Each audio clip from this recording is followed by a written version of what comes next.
جس نے بھی مدینے کو ایک بار نہیں دیکھا. بہت خوبصورت انداز میں اپنے تقریر سے ہم سامعین کو نواز رہے تھے اور کافی گفتگی بات اور ریسرچ کی بھی بات آپ سبھی کے بیچ لائے ہوئے تھے. اب آئیے آپ کے بیچ ملک میں ابھرتا ہوا مقرر عزیزم شاداب سے میں درخواست کروں گا کہ وہ آئیں اور اپنے تقریر سے ہم سامعین کو نوازیں. السلام علیکم ورحمۃ اللہ وبرکاتہ. الحمد لله الذي جعل المسلمين كبنيان مرصوص وبعث لهدايتهم وإرشادهم رسله بالخصوص والصلاة والسلام على سيدنا محمد وعلى آله وأصحابه أجمعين إلى يوم الدين. أما بعد فقد قال الله تعالى في القرآن الكريم واعتصموا بحبل الله جميعا ولا تفرقوا واذكروا نعمة الله عليكم إذ كنتم أعداء فألف بين قلوبكم فأصبحتم بنعمته إخوانا. وقال النبي صلى الله عليه وسلم المؤمن للمؤمن كالبنيان يشد بعضه بعضا. اسلام کا پیغام نہ رکا ہے نہ رکے گا. اسلام کا پیغام نہ رکا ہے نہ رکے گا. مومن کبھی باطل سے دبا ہے نہ دبے گا. مومن کبھی باطل سے دبا ہے نہ دبے گا. لالچ نہ دو سونے کے پہاڑوں کا ہمیں تم. لالچ نہ دو سونے کے پہاڑوں کا ہمیں تم. دامان محمد نہ چھٹا ہے نہ چھٹے گا.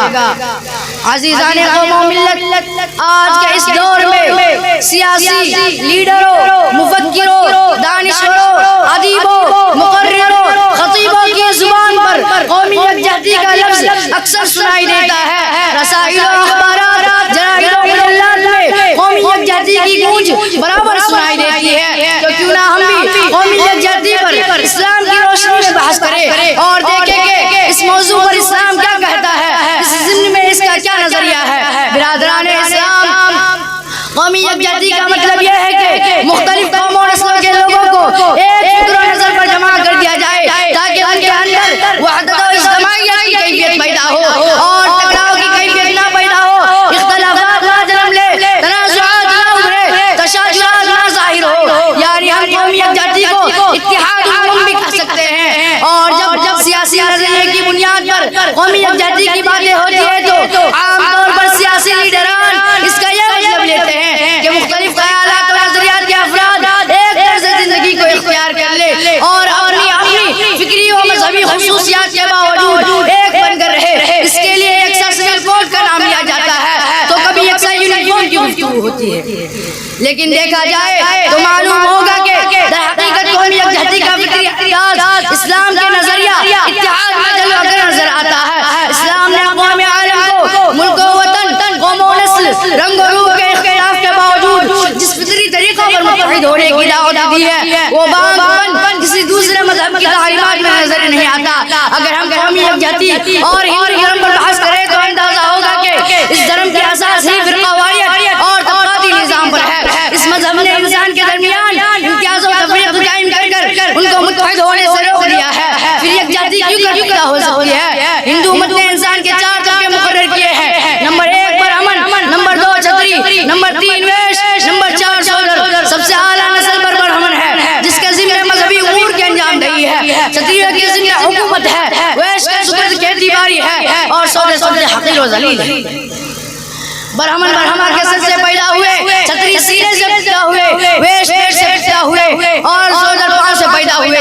جب مذہب نے خود ہی تقسیم کر دی تو پھر سب ایک سمت سے چل سکتے ہیں، ایک جہت کیسے قائم رہ سکتے ہیں، ایک نظریہ پر کیوں کر متحد رہ سکتے ہیں. مگر مذہب اسلام انسان کو تقسیم نہیں کرتا، قومیت و وطنیت کو معیار نہیں قرار دیتا، ملک و وطن کا تفاوت نہیں مانتا، بلکہ وہ تو انسان کو ایک فرد تسلیم کرتا ہے اور ایک ماں باپ کی اولاد کا کر خطاب کرتا ہے جیسا کہ ارشاد باری ہے یا ایھا الناس انا خلقناکم من ذکر و انثى وجعلناکم شعوبا وقبائل لتعارفوا ان اکرمکم عند اللہ اتقاکم.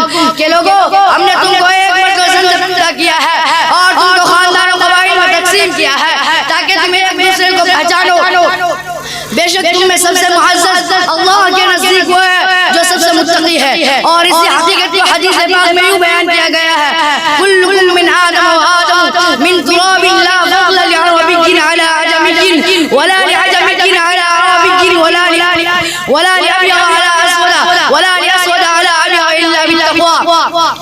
کہ تم سب آدم کے اولاد ہو اور آدم مٹی سے پیدا ہوئے ہیں. کسی عربی کو عجمی پر, کسی عجمی کو عربی پر, کسی گورے کو کالے پر, کسی کو گورے پر کوئی فضیلت نہیں مگر تقویٰ کے ذریعے. برادران ملت اسلام نے تو تقوی نظام کی جڑی کاٹ دی, نسلی تفاوت کی بنیاد ہی ڈال دی, قومی تفاخر کی اصل ختم کر دی. اس کے بعد اس نے تمام انسانوں کو ایک جہاد, ایک سمت, ایک عقیدہ, ایک فکر کی طرف بلایا کہ انسان ہونے کے ناطے تم کو متحد ہو کر رہنے کے لیے توحید سے جامع طریقہ ہے.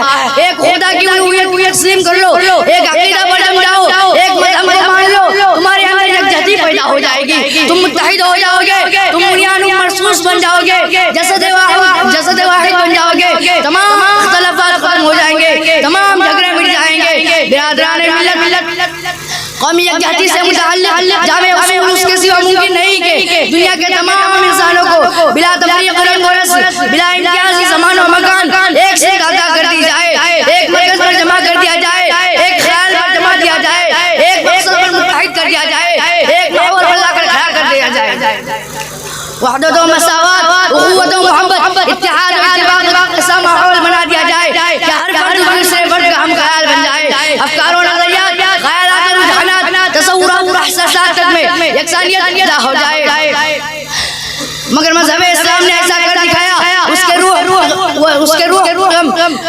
روح پیغام وحدت و توحید نے قومی یکجہتی پیدا کر دی, فکری یکجہتی پیدا کر دی, عملی یکجہتی پیدا کر دی, ثقافتی یکجہتی پیدا کر دی, ایمانی یکجہتی پیدا کر دی. اور عرب و عجم, چین و فارس, ایرانی و تورانی, مصری و سودانی کو ایک امت بنا دیا, ایک ایکڑ میں ڈھال دیا. ارشاد باری ہے ان هذه امتكم امه واحده وانا ربكم فاتقون كجافز روح والایمان افروز حیات بخش علی نعم. واخر دعوانا